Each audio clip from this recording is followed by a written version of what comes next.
Assalamualaikum warahmatullahi wabarakatuh.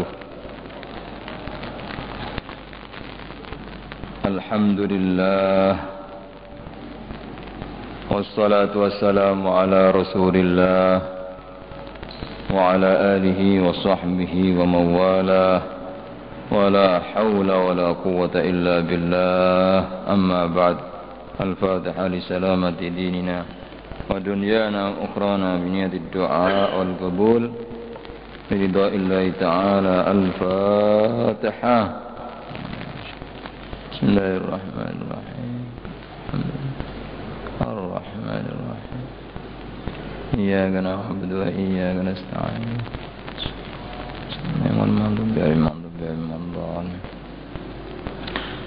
أعوذ بالله من الشيطان الرجيم. بسم الله الرحمن الرحيم. الحج أشهر معلومات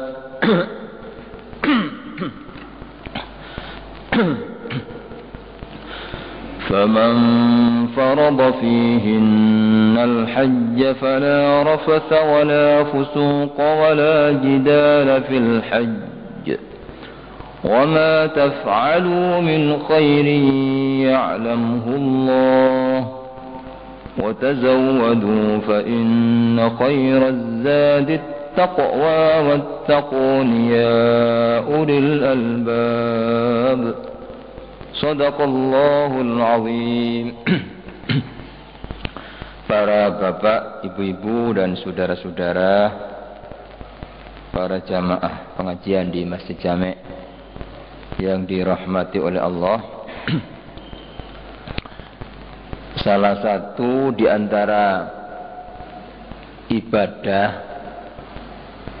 yang mempunyai nilai keutamaan yang sangat besar, yang akan mampu melebur segala macam dosa, baik dosa kecil maupun dosa besar, adalah ibadah haji bagi orang yang telah mampu. Maka dari itu, bagi orang Islam yang telah memiliki kemampuan baik biaya maupun fisik, maka harus segera melaksanakan ibadah haji itu, tidak boleh menunda-nunda. Sebab kita semua tidak tahu kapan datangnya ajal, ya. Dan kita semua tidak tahu yang namanya kekayaan itu adalah titipan dari Allah. Bisa saja sewaktu-waktu dicabut kembali oleh Allah.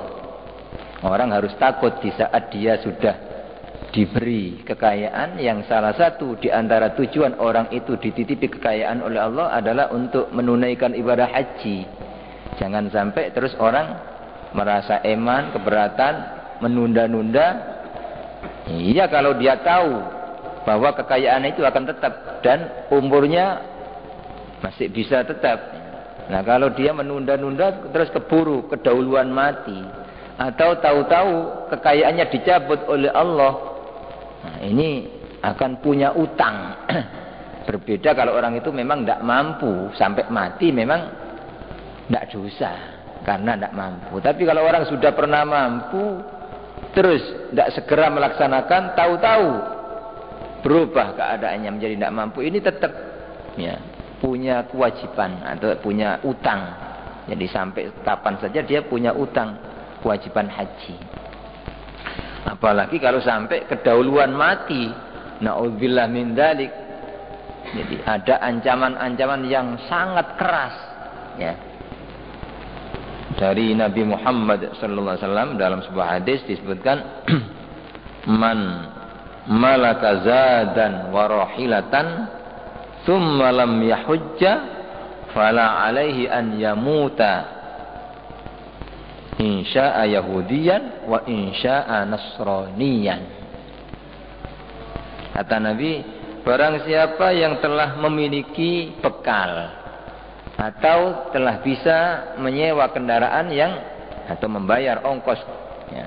Kendaraan yang bisa menyampaikan dia ke tanah suci Mekah, tetapi dia tidak mau haji. Maka ancamannya fala alaihi an yamuta insya'a yahudiyan wa insya'a nasrani. Maka tidak mengapa, silakan dia mati kalau mau mati Yahudi atau kalau mau mati Nasrani. Ini adalah ancaman yang sangat mengerikan gitu. Artinya kalau orang itu sengaja ya, keberatan untuk menunaikan haji, terus kedahuluan mati belum haji, ya, padahal sudah mampu, ini ancamannya akan tercabut keimanannya, wal'iyadzubillah. Ya. Makanya di dalam firman Allah yang menerangkan tentang kewajiban haji, yaitu surat Ali Imran ayat 97, walillahi 'alan nasi hijjul baiti man istata'a ilaihi sabila. Dan untuk Allah wajib atas manusia yang mampu menunaikan ibadah haji ke Baitullah, yaitu orang yang mampu perjalanan menuju ke Baitullah itu. Kemudian ayat berikutnya ini wa man kafara, ya. Wa man kafara fa innallaha ghaniyyun 'anil 'alamin. Barang siapa yang kafir, ini adalah ancaman setelah menerangkan kewajiban haji terus kafir, ya. Barang siapa yang kafir, maka Allah tidak butuh kepada seluruh makhluk. Artinya kalau Allah mewajibkan ibadah haji, mewajibkan kita sholat, mewajibkan kita ngaji, ini bukan kepentingan Allah gitu loh, tapi untuk manusianya sendiri gitu. Ya, jadi kalau Allah tidak butuh biar orang tidak ada yang haji, ya, Allah tetap tidak akan berkurang kemuliaan dan keagungan Allah. Nah, ini diantara ancaman-ancaman. Adapun keutamaan-keutamaan daripada ibadah haji itu sangat-sangat banyak sekali ya. Di samping ya, ibadah haji ini akan mampu melebur seluruh dosa gitu. Ya, seluruh dosa. Selama hajinya itu diterima oleh Allah, ya. Dan selama melaksanakan ibadah haji dia ya, bisa menjauhi perbuatan yang dilarang oleh Allah. Itu ada jaminan bersih, suci gitu loh. Berarti yang disebut dalam hadis man hajja falam yarfus walam yafsuk raja'a kayauma waladathu ummu. Barang siapa yang haji asalkan tidak melakukan rafas, ya. Rafas itu ya omong kotor, omong yang menjurus tentang ya hubungan seksual, ya. Atau perbuatan itu, ya. Walam yafsuk, dan tidak melakukan perbuatan fasik, artinya perbuatan maksiat ketika melaksanakan haji. Apa itu jaminannya? Raja'a ya kayauma waladatumu. Dia akan pulang bersih seperti hari di saat dia dilahirkan oleh ibunya, alias tidak punya dosa sama sekali, ya. Itu maka ada jaminan kalau hajinya benar-benar diterima, tidak ada balasan lain kecuali surga, ya. Juga orang yang haji ini ya dianggap oleh Allah sebagai tamu-tamu undangan Allah yang sudah barang tentu tamunya Allah, ya. Apa ini, ya. Orang itu ya tamu itu tergantung yang ditamoni gitu loh. Makin mulia orang yang ditamoni, otomatis tidak sembarangan orang ini, ya, pasti juga orang mulia, ya. Nah, tapi ya, di samping orang-orang yang haji dan orang-orang yang umroh ini adalah tamu-tamu kehormatan Allah, tamu-tamu keundangan Allah yang pasti akan dimuliakan, ya. Ya, sudah barang tentu sebagai tamu-tamu Allah itu harus melaksanakan adab-adab di saat bertamu, ya. Ini yang harus dimengerti. Jadi bukan hanya oh tamu Allah mulia, memang betul gitu. Tapi selama tamu-tamu itu melaksanakan adab-adab di saat bertamu, ya. Yang pertama, ya, yang namanya orang bertamu itu harus bersih. Ya, kalau orang itu misalnya diundang, apalagi yang undang ini orang besar, misalnya presiden, otomatis ya dia tidak sembarangan itu. Sebelum berangkat itu harus mandi dulu, bersihkan, jangan sampai ada kotor. Begitu juga pakaian. Nah, Tidak pakai pakaian sembarangan, pasti ini dijaga gitu ya. Jangan sampai ada bau yang tidak enak ya. Mungkin kalau habis makan yang baunya tidak enak dia gosok gigi, jangan sampai bau tidak enak. Ini karena mau bertamu sama orang besar ya. Ini padahal kepada sama-sama makhluk. Bagaimana kepada Allah? Nah kalau Allah ya, tidak hanya memerlukan kebersihan zahir gitu loh. Untuk bertamu kepada Allah itu yang lebih menentukan adalah kebersihan batin ya. Jadi yang pertama kali supaya orang itu benar-benar bersih dan suci ya, orang ini harus berusaha membawa dan mempersiapkan bekal yang halal. Itu kunci utama pertama kali itu. Pertama kali. Jadi untuk bahkan dalam melaksanakan segala macam ibadah ya, termasuk sholat ya, itu syarat mutlak ya, untuk menghadap kepada Allah, beribadah kepada Allah itu membutuhkan biaya yang halal. Kalau orang itu ya dari biaya saja yang dibawa sudah tidak halal alias haram, ini ya berarti orang ini datang dalam kondisi badan yang berlumuran najis, berlumuran kotoran dan yang akan berbau busuk. Sehingga otomatis bagaimana kalau orang itu bertamu misalnya apa ya, kepada orang ya, kakinya kotor semua, pakaiannya kotor semua, pasti tidak akan diterima, itu pasti akan diusir ya. Begitu juga apalagi kepada Allah sebagai tamunya Allah, yang mana Allah itu tidak hanya melihat zahir ya. Allah itu yang dilihat adalah batinnya, kesucian batin itu yang dilihat oleh Allah ya. Nah ini ya. Oleh karena itu disebutkan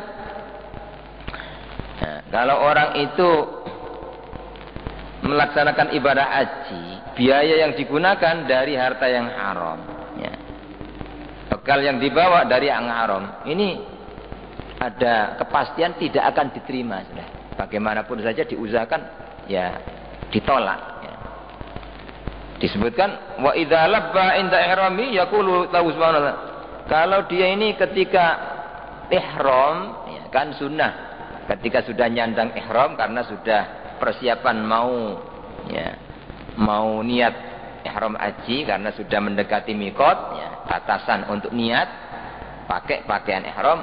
Orang itu ketika niat melakukan ibadah haji atau umroh, sunnahnya mengucapkan ya talbiyah, labbaik Allahumma labbaik. Itu syiarnya haji itu bacaan talbiyah ya, sebagaimana syiarnya sholat itu takbir, Allahu Akbar, Allahu Akbar, Allahu Akbar, Allah. Kalau syiarnya haji talbiyah, labbaik Allahumma labbaik. Itu kalau orang ini datang, biaya yang dipakai dari haram ya, bekal yang dibawa dari yang haram, ketika dia baru mengucapkan itu langsung ditolak oleh Allah. La labbaik wala sa'daik. Cara kasare gak usah labbaik labbaikan awakmu, mulia wis. Ya, cara kasarnya begitu. Zadu haram, bekalmu haram, wa rahilatuka haram. Ya.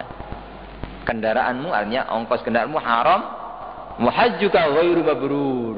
Hajimu tidak mabrur, tidak akan diterima, tidak baik. Ya, kalau haji tidak baik, ya naudzubillah min dzalik. Jadi di samping tidak dapat kemuliaan, malah justru dapat kutukan dari Allah, ya, dapat ancaman dari Allah. Nah ini adab ketika bertamu kepada Allah itu yang paling penting. Pertama itu ya, harus benar-benar bekal yang dibawa itu halal ya, yang akan membuat orang ini datang dengan keadaan suci, bersih ya. Kemudian yang kedua, orang itu harus benar-benar suci dari dosa-dosa ya, karena perbuatan dosa itu juga ngotori badan ya, dan akan di samping kotor, najis ketika orang itu kena dosa, terus akan menggelapkan hati dan akan berbau busuk. Jadi dosa itu yang akan wujud seperti itu gitu loh. Jadi wujud dosa itu akan orang yang berbuat dosa, yang banyak dosa itu ya nampak ya jasadnya itu seperti menakutkan, seperti jijik gitu, menjijikkan. Jadi sangat menjijikkan, terus berbau busuk, itu karena dosa. Ya, makanya orang sebelum haji itu harus benar-benar tobat, ya. Harus benar-benar tobat dari segala macam dosa, ya. Nah, artinya benar-benar intinya tobat itu menyesal, ya. Seperti apa? Kalau haji itu intinya haji itu Arafah, al-hajju Arafah. Haji itu wukuf di Arafah, itu maksudnya apa? Bukan berarti hanya wukuf, tapi yang paling pokok ibadah haji itu wukuf di Arafah. Artinya kalau sudah ketinggalan wukuf ya sudah tidak dinamakan haji. Sebagaimana tobat itu intinya at-taubah an-nadam, ya. An-nadam at-taubah, ya. Menyesal, artinya benar-benar orang menyesal atas perbuatan yang ya. Jadi sejatinya orang mengingat dosa-dosa selama dulu terus tobat, menyesal, ya, berjanji tidak akan mengulangi lagi, ya. Nah, ini namanya tobat, ya. Ketika orang itu sudah bersih dari dosa karena tobat, ya, yang benar, taubatan nasuha, maka orang ini datang kepada Allah itu dalam keadaan bersih gitu loh. Jasad, zahir, batinnya itu bersih. Yang mana pasti akan disambut oleh Allah, akan disenangi oleh Allah. Nah, kalau orang itu datang dalam berlumuran dosa, masih belum tobat, ya tidak akan diterima oleh Allah, ya. Yang paling penting kan tamu itu kan diterima gitu loh, ya. Ketemu sama Allah diterima, ya. Bukan hanya sekedar ikut-ikutan tapi tidak ditemoni tamunya. Apa artinya gitu? Ya, tidak diterima. Nah, oleh karena itu diterangkan dalam kitab-kitab itu sesuci ini sebenarnya ada ya 4 tingkatan, ya. Ya, jadi walaupun kita mau sholat itu kan harus suci. Sesuci yang diterangkan dalam kitab fikih harus sesuci dari hadas kecil, hadas besar, suci dari najis di badan, di tempat, di pakaian, itu sesuci yang paling rendah. Sesuci yang apa? Tingkatan paling rendah. Kemudian sesuci yang kedua, sesuci dari makanan yang tidak halal. Itu yang sangat menentukan. Artinya kalau orang sholat setiap hari tapi makan haram, ya tidak bisa, ya. Jadi berarti ngadep Allah dalam keadaan najis. Yang ketiga, sesuci dari dosa, ya, sesuci dari dosa-dosa, ya. Makanya menurut Imam Ghazali sebelum kita ibadah itu sebenarnya tobat dulu gitu loh, tobat supaya layak kita ini mau berhadapan dengan Allah yang Maha Agung, yang Maha Suci, yang Maha Tinggi. Kita ini dalam kondisi bersih gitu, ya. Ya, kemudian termasuk juga sesuci dari penyakit-penyakit hati, ya. Ini termasuk, ya. Jadi ketika orang itu punya penyakit apa, hasud misalnya, itu kotor itu. Jadi seolah-olah ada najis di badannya, ada sifat sombong, itu ada najisnya itu, ada apa tujuan yang bukan karena Allah, ini akan membuat najis. Ini kembali, jadi supaya tamu-tamu Allah, orang-orang yang haji dan orang umrah ini benar-benar disambut oleh Allah, dimuliakan oleh Allah, diterima oleh Allah, dan otomatis pulang akan diberi oleh-oleh oleh Allah, ya, yaitu haji yang mabrur, yang ada jaminan pasti surga, pasti sudah tidak ada. Nah, ini harus memenuhi adab-adab sebagai tamu, ya. Yang pertama, bekal yang dibawa harus berusaha yang bersih, yang halal. Yang kedua, ya, harus bertobat dari segala macam dosa, baik dosa-dosa yang zahir maupun dosa batin terutama, ya. Dosa-dosa artinya penyakit-penyakit hati, dosa-dosa hati ini harus ditobati, ya. Termasuk baik dosa yang berhubungan dengan Allah maupun dosa kepada sesama manusia. Jangan sampai orang itu berangkat, ya, haji masih banyak, ya, dosa-dosa kepada sesama manusia. Nah, ini jangan sampai, ya, karena salah satu di antara bahaya daripada perbuatan dosa kalau tidak ditobati, ya. Ya. Selain akan membuat badannya itu najis, kotor, terus akan mempersulit orang itu, gitu. Jadi yang membuat orang kenapa sih kok sulit, kok berat, kaum ini kok berat, kok repot. Itu yang memberatkan itu dosanya itu. Perbuatan dosa. Ya, makanya kita ini kalau melakukan sesuatu apalagi mau ibadah kok berat rasanya, mau ngurus satu kok sulit ya. Maka itu pasti karena pengaruh dosa kita ya. Kita harus sadar terus bertobat kepada Allah, mencari dosa apa yang saya lakukan. Ini pasti karena saya dosa ini ya. Akhirnya setelah orang itu benar-benar mengoreksi, meneliti dosanya terus tobat ya. Itu yang kedua ya, harus bersih ya, dari dosa-dosa dengan cara bertobat.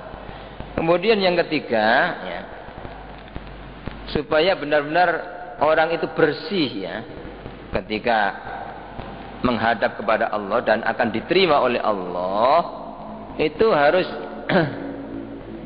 benar-benar memasang niatan yang murni, yang tulus. Jangan sampai sedikit pun ada campuran niat selain karena Allah. Ini yang harus sangat-sangat diperhatikan ini. Mulai sejak berangkat itu sudah ditoto niatnya itu. Jangan sampai ada campuran niat karena selain Allah ya. Apakah itu niat supaya nanti sini saya, supaya begini, supaya begini, supaya begini. Artinya apa? Supaya ya, dimuliakan oleh orang kalau haji, supaya dihormati, supaya dipanggil ini. Jangan ada niatan ini. Jadi semata-mata niat melaksanakan kewajiban ya.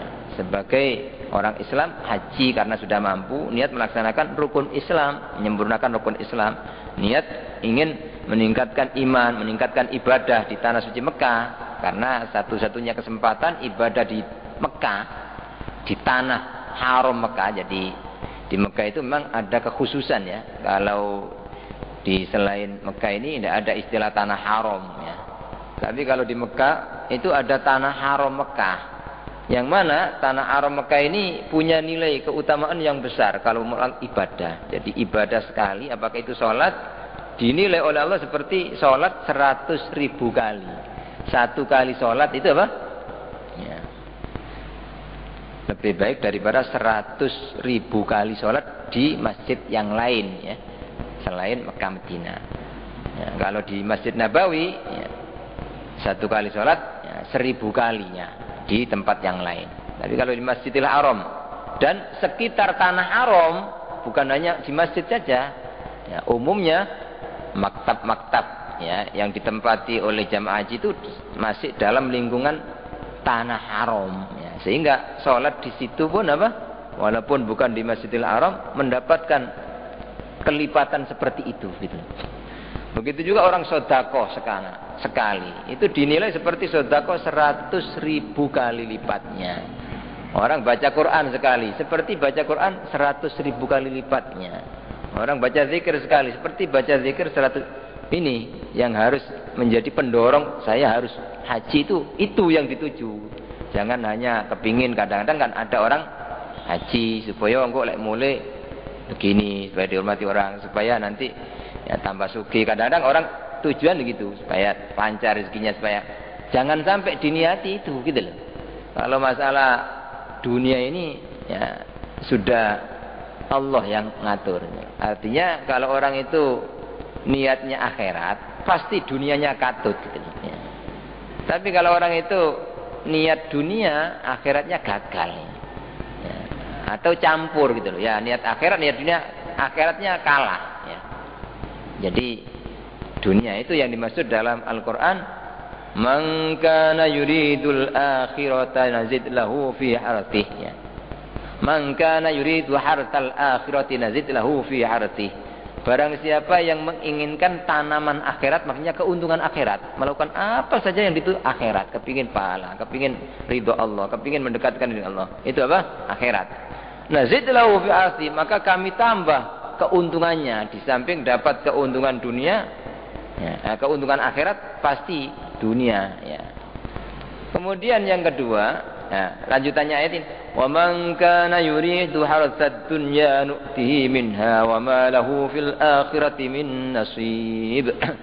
Siapa yang menginginkan tanaman dunia, artinya keuntungan dunia, apakah itu pujian, keterkenalan ya, mungkin kedudukan di masyarakat atau harta dan lain sebagainya dengan ibadahnya tadi, bagaimana ini? Ya dikasih. Kalau memang ada pada catatan Allah memang orang ini dikasih. Ya. Tapi kata Allah, wa ma lahu fil akhirati min nasib. Dia tidak mempunyai atau tidak mendapatkan nasib bagian sama sekali di akhirat, kosong. Kosong sama sekali. Jadi dia menghabiskan biaya yang banyak, ya, memakan waktu yang lama, berpayah-payah di sana, ternyata di akhirat kosong, tidak ada hasilnya. Ini suatu kerugian yang sangat besar. Dan perlu diketahui bahwa ibadah apapun, gitu loh, ibadah apapun, ya, apakah itu sholat, puasa, haji, itu syarat mutlak supaya diterima oleh Allah itu harus niatnya itu satu cuma, ya, niat murni hanya untuk Allah. Selama masih ada campuran, ya karena Allah juga tapi karena yang lain, ya, ini masih Allah tidak mau menerima, ya, tidak mau Allah menerima selama masih ada campuran selain Allah, ya, selama masih ada campurannya itu menurut agama dinamakan syirik. Artinya syirik itu apa? Nyampur. Syirik itu artinya nyampur. Jadi misalnya orang haji kepingin pahala juga, kepingin keuntungan akhirat, tapi juga kepingin nanti dimuliakan oleh orang, kepingin supaya apa? Ya, ekonomi meningkat misalnya. Yang niatnya itu, ya, campur, itu namanya syirik, gitu. Dan tidak akan diterima oleh Allah. Ya. Dalam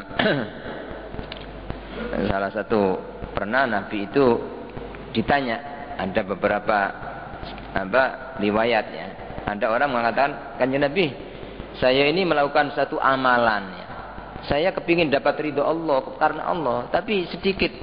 Saya ini ada di hati kepingin dipuji oleh orang, ya. Kepingin dikenang oleh orang, kepingin, ya, kepingin dapat kedudukan di tengah-tengah masyarakat.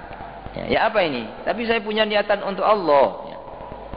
Nabi kemudian membacakan firman Allah yang ada di surat Kahfi, akhir surat Kahfi, yaitu surat Kahfi ayat 110 itu. Ya, Nabi membacakan, "Faman kana yarju liqa'a rabbih falyamal 'amalan shalihan wa la yusyrik bi'ibadati rabbih ahada."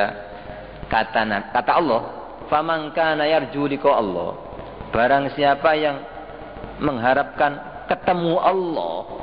Nah ini kan orang haji itu, ya, bertamu sama Allah supaya ketemu Allah, mendapatkan ridho Allah, mendapatkan kasih sayang Allah, mendapatkan penghormatan dari Allah. Apa itu kuncinya? Fal ya'mal amalan sholiha. Hendaklah beramal soleh, wala yusyrik bi ibadati rabbih ahada.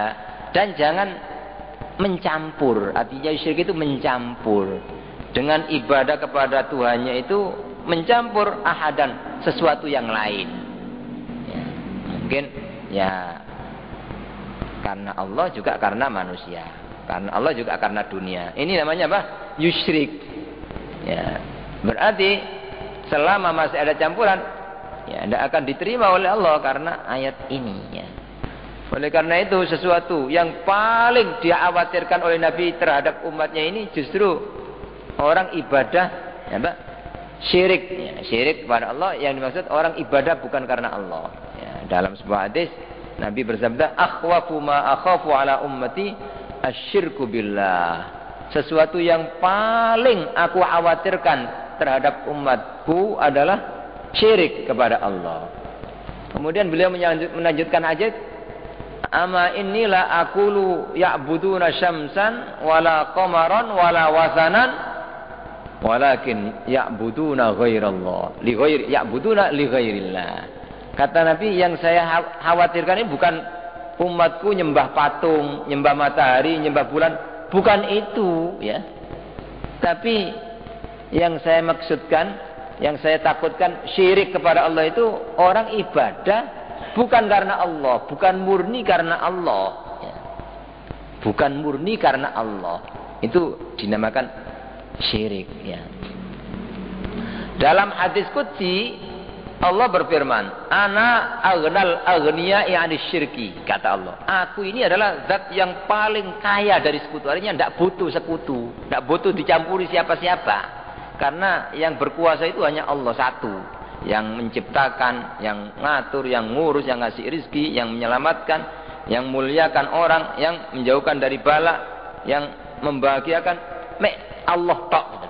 Jadi selain Allah tidak ada, bukan karena manusia, bukan karena jabatan, bukan karena titel, bukan karena bukan ini, bukan ini. Ya, sama sekali bukan ini. Ya, yang bisa membahagiakan orang, memuliakan orang, menyelamatkan orang, ya. Itu hanya Allah. Itu namanya ana aghnal aghniya 'anil syirki. Aku adalah zat yang paling tidak butuh serikat, tidak butuh disekutuan, dicampuri gitu dalam segala hal. Hanya ijen, hanya satu. Innallaha witrun. Allah itu cuma satu. Ya. Apa? Faman amila amalan asyraka fi ghairi fa ana bari'un minhu, kata Allah dalam hadis qudsi. Siapa yang melakukan amalan kok dicampur? Ya karena aku juga karena selain aku, kata Allah. Fa ana bari'un minhu, maka aku lepas, wis gak melok-melok wis. Ya, ndak ikut tanggung jawab, ya, ndak ikut campur. Kalau besok minta pahala kepada Allah, mana pahala ibadahku, pahala sholat kepada hajiku? Allah menjawab, ya minta sama yang engkau sekutukan itu. Kan kamu ndak murni minta kepadaku, ndak murni bertujuan untukku. Saya ndak mau. Ya, minta sama serikatku, ya, yang engkau perserikatkan. Nah, ini yang harus kita hati-hati dalam melaksanakan ibadah apapun, terutama ibadah haji, ya. Dan ini terus orang itu harus perang melawan nafsu untuk meluruskan niat itu loh. Jangan sampai ada niatan selain Allah, jangan sampai masuk bercampur niat selain karena Allah ini.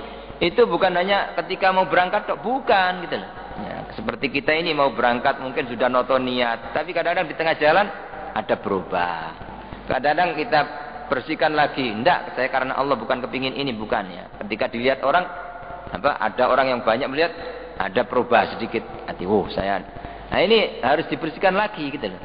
Kadang-kadang kita sudah baca takbir Allah itu sedikit ada supaya diperhatikan oleh orang. Ini sudah ngotori lagi, harus dibersihkan lagi gitu. Terus kita mujahadah kelawan nafsu itu, dengan nafsu itu terus begitu. Apalagi haji, jangan sampai di tengah jalan, ya, ini terus dirusak niatnya, terus berubah karena selain Allah. Ini akan merusak.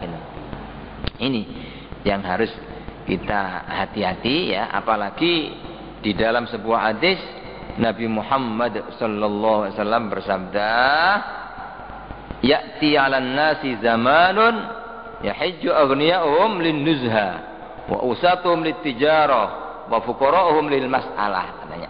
Dalam sebuah hadis Nabi pernah bersabda, akan datang suatu zaman pada umatku di mana orang-orang haji itu niatnya macam-macam gitu loh. Ya. Ada yang kalau orang-orang kaya kadang-kadang niatnya untuk bangga-banggaan, ya. Kadang-kadang untuk bertamasa, untuk hiburan. Bertamasa, sehingga foto-fotoan, kemana saja, kadang-kadang justru di Arafah tidak ada ya, guyon, foto-fotoan.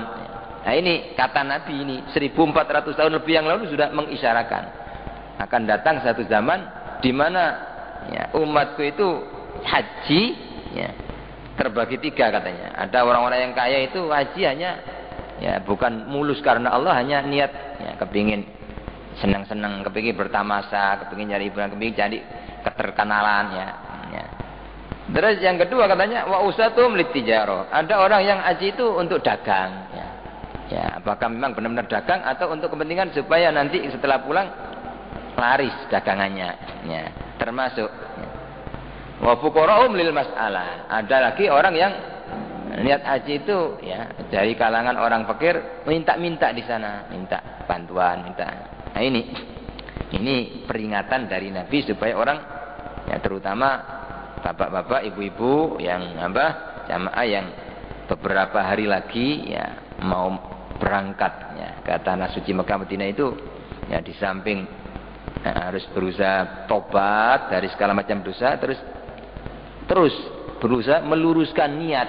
Ya, jangan sampai ada niatan yang keliru. Ya. Kemudian di antara adab yang sangat diperhatikan oleh jamaah haji, hendaklah selama berangkatnya perjalanan haji ini orang itu menampakkan tawadhu, rendah hati, meredahnya, tidak punya apa-apa, ya. Ya, jadi jangan sampai dibawa orang tadinya mungkin orang alim, ya alimnya tidak diakoni gitu loh. Saya ini sama-sama hamba Allah sama, ya. Tidak bawa itu titel, jangan sampai dibawa, ya. Kepinteran, ya, kekayaan, ya, kekuatan. Ya. Jadi ini jangan sampai diakui gitu loh. Jadi harus benar-benar merendah. Awak iki gak duwe apa-apa, gak iso apa-apa, ya. Ya, merendah kepada Allah. Hanya Allah yang Maha Agung, hanya Allah yang Maha Tinggi, hanya Allah yang mulia, hanya Allah yang bisa segala-galanya. Ya. Mutakhasyian lagi khusyuk, mutamaskian lagi tunduk, merasa miskin. Ya. Nah, katanya dengan menetapi sifat-sifat inilah selayaknya orang itu bertamu kepada Allah yang Maha Raja, yang Maha Perkasa, yang Maha Agung gitu loh. Ya apa itu kalau orang mau bertamu kepada raja aja jangan sampai kelihatan ada sombong sedikit.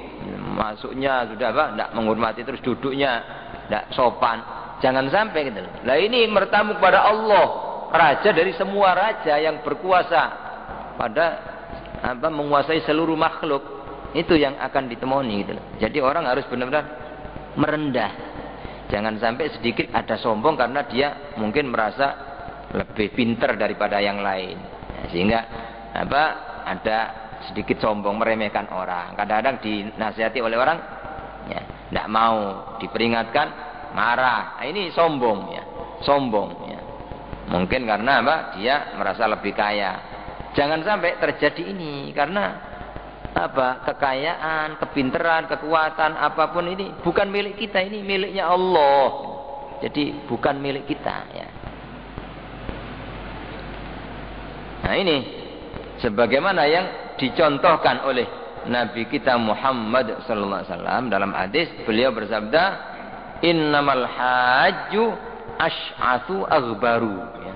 Orang yang haji itu hanyalah mengusut dan berdebu, artinya menampakkan kehinaan sampai pakaiannya itu tidak baik-baik gitu. Ya, mengusut, cari yang supaya benar-benar nampak dia merasa hina gitu. Itu Nabi bersabda demikian. Orang haji itu supaya menampakkan awak iki gak duwe apa-apa, mengusut gitu. Jadi dalam keadaan badannya kusut dan berdebu, gak ngereken awak. Ya. Artinya sangat merendah kepada Allah. Terus Nabi Muhammad SAW sendiri juga begitu. Jadi ketika haji itu beliau naik kendaraan yang yang sangat-sangat sederhana. Nah, ya, hamparannya pun juga sangat-sangat sederhana. Ya. Walaupun beliau bisa mencari yang lebih mahal, tapi beliau tidak. Gitu. Ya. Nah ini, makanya orang-orang haji ini ya harus jangan sampai niatannya kepingin yang enak-enak, kepingin yang mewah, kepingin yang baik-baik. Ya, kadang-kadang tempat aja agak jauh sedikit sudah ya gerundel, ya, ya tidak nerima, marah, kadang-kadang kekurangan sedikit nerima. Nah ini ya sangat tidak cocok gitu loh menjadi tamu-tamu Allah. Karena yang namanya tamu Allah itu kan ya ada istilah adzaif kal mayyit, ya. Tamu itu seperti orang mati, ya apa sih? Ya didekeken dia wong mati diwalak-walik ya menengae, ya. Diam. Nah orang haji itu seperti orang mati. Makanya kan perjalanan haji mulai awal sudah. Mulai awal pamitan itu mengingatkan lek kate mati yang ini iki pamitan. Terus ketika pakai pakaian ihram itu pakai kain kafan. Seperti mati awak iki wis mati dipakai ihram tok wis ditinggal kabeh, ya. Pakaian yang baik-baik enggak dipakai, ya. Kemudian apalagi ya ketika wukuf di Arafah ini ingat kejadian ya, mahsyar ketika sa'i dari Safa Marwah itu ingat akan timbangan amalnya apa nanti, mana yang lebih beratnya, mondar mandirnya timbangan ya. Jadi walhasil orang haji itu supaya merasa ya berjalan ini seperti orang mati gitu loh. Ya apa sih orang mati itu? Wong mati itu dilokno wong ya meneng ae masuk ngelawan ya. Nah, begitu juga orang haji ini supaya seperti mati gitu loh. Bahwa ono wong ngilokno, bahwa ono nyalai, tetap ndak marah nak. Terus didekeken dia mungkin didekek ke tempat yang ndak enak, ya ini Allah yang meletakkan ini. Allah yang meletakkan karena ini tamu Allah. Ya. Jadi mana nanti bagiannya itu berarti Allah yang meletakkan. Ya. Jadi bagaimana seperti orang mati ya sudah nerimo ae wis ya. Ya. Begitu juga ya apa? Ya kalau dia mendapatkan tempat yang baik mungkin atau mungkin dipuji oleh orang dan sebagainya, ya tetap ya bagaimana seperti orang mati itu tidak berubah, tidak akan sombong, tidak akan banggakan diri, tetap seperti itu. Itu makanya kata Imam Ghazali, seyukjanya orang yang haji itu merasa seperti apa? Berjalan menuju ke akhiratnya. Ya, yang ditampakkan demikian. Sehingga kalau orang itu perasaannya seperti mati itu, ya tidak ingat apa-apa, pasti orang itu hanya ingat dosa, kesalahan apa yang pernah dilakukan itu dosa, sehingga orang itu pasti menangis tok itu ya. Menangis ya. Ya, ingat Allah ya. Ini diantara adab-adabnya, adab-adab yang perlu dilakukan ya. Dan selama perjalanan ya, haji ini orang ya, harus benar-benar mentaati ya, mentaati Allah orang apa yang ditamoni ini ya. Jadi apa yang dilarang oleh Allah jangan sampai dilakukan ya. Jadi bagaimana kalau kita bertamu kepada orang itu jangan sampai ya tidak beradab ya. Jadi apa yang punya rumah melarang jangan begitu dilakukan misalnya. Nah ini pasti akan marah, akan diusir ya. Begitu juga ya, walaupun orang tadinya di rumah sudah tobat dari sudah, ketika dalam perjalanan haji ini harus benar-benar berusaha menjauhi perbuatan dosa, alias harus berbekal takwa itu. Wa tazawwadu fa inna khairaz zadi taqwa, seperti yang disebutkan dalam Al-Qur'an surat Al-Baqarah ayat 197 yang tadi kita baca ayatnya, faman faradha fihinnal hajja fala rafatha wala fusuqa wala jidala fil hajj. Barang siapa yang telah menetapkan haji pada dirinya, sudah ihram haji, maka tidak boleh berkata kotor, berkata jorok ya, dan tidak boleh berbuat maksiat, berbuat dosa, dan tidak boleh bertengkar lidah, otot-otot apa ya, bantah-bantahan, apalagi sampai ganggu orang gitu loh. Kadang-kadang banyak terjadi orang itu kadang-kadang ambisi, kepingin ya apa, mencium hajar aswad, tapi sampai menyakiti orang lain ya. Jadi orang disikut atau dijungkrak anonim. Nah ini padahal untuk menuju ke hajar aswad itu sunnah ya, sunnah. Sedangkan menyakiti orang, mengganggu orang ini hukumnya haram. Jadi ini berarti melanggar gitu loh. Jadi Allah tidak akan senang gitu. Jadi silakan orang itu mencium hajar aswad selama tidak membahayakan dirinya sendiri dan selama tidak membahayakan orang lain. Islam itu mengajarkan la dharara wala dirar. Itu salah satu kaidah Islam itu, tidak boleh membahayakan diri sendiri, tidak boleh membahayakan orang lain. Kalau sekiranya kalau kita mau melakukan itu kok sampai bahaya dirinya atau bahaya orang lain, ya kita tidak usah. Isyarah dengan tangan ini sudah apa? Sudah cukup ya, sudah cukup. Nah ini kadang-kadang orang itu berambisi begitu ya. Ya apa, sekali lagi ya pasti itu ada tujuan bukan karena Allah ya, supaya engko lek ditakoni wong isin aku lek gak anu. Umumnya begitu ya, berarti ya bukan karena Allah, karena manusia ya. Supaya saya nanti cerita ini. Tujuannya itu karena pamer ya. Ya maka kita harus hati-hati ya. Itu diantara adab-adab. Maka mari kita bersama-sama berdoa, mudah-mudahan bapak-bapak, ibu-ibu, saudara-saudara dan sudah jamaah-jamaah kita yang beberapa hari lagi akan berangkat ya, menunaikan ibadah haji, mudah-mudahan selalu mendapatkan kekuatan, kesehatan lahir batin dari Allah, mendapatkan perlindungan sejak berangkat sampai di tanah suci Mekah Madinah, sampai kembali dalam keadaan selamat, dan memperoleh haji yang mabrur yang diterima oleh Allah Subhanahu wa taala. Amin ya rabbal alamin. Nah, kita-kita yang pada tahun ini belum mendapatkan kesempatan untuk memenuhi undangan Allah, mudah-mudahan pada tahun-tahun yang akan datang kita termasuk orang-orang yang dipanggil sebagai tamu undangan Allah untuk menunaikan ibadah haji. Amin ya rabbal alamin. Bismillahirrahmanirrahim. Alhamdulillahirabbil alamin. Allahumma shalli wa sallim ala sayyidina Muhammad. Rabbana anfa'na bima 'allamtana. Rabbi 'allimna alladhi yanfa'una. Allahumma hdina bihudak waj'alna mimman yusari'u fi ridhak.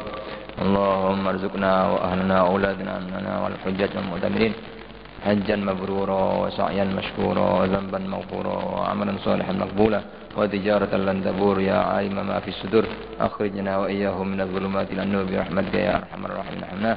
warzuqna iyyahum imanan kamila wa yaqinan sadiqan wa qalban khashi'an wa amalan salihan wa rizqan wasi'an halalan thayyiban wa umran tawilan fi ta'atik ma'as-sihha wa salaman afiyah.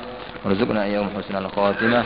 wa sallallahu ala sayyidina Muhammadin wa ala alihi wa sallam walhamdulillahi rabbil alamin. Amin. Bismillahirrahmanirrahim.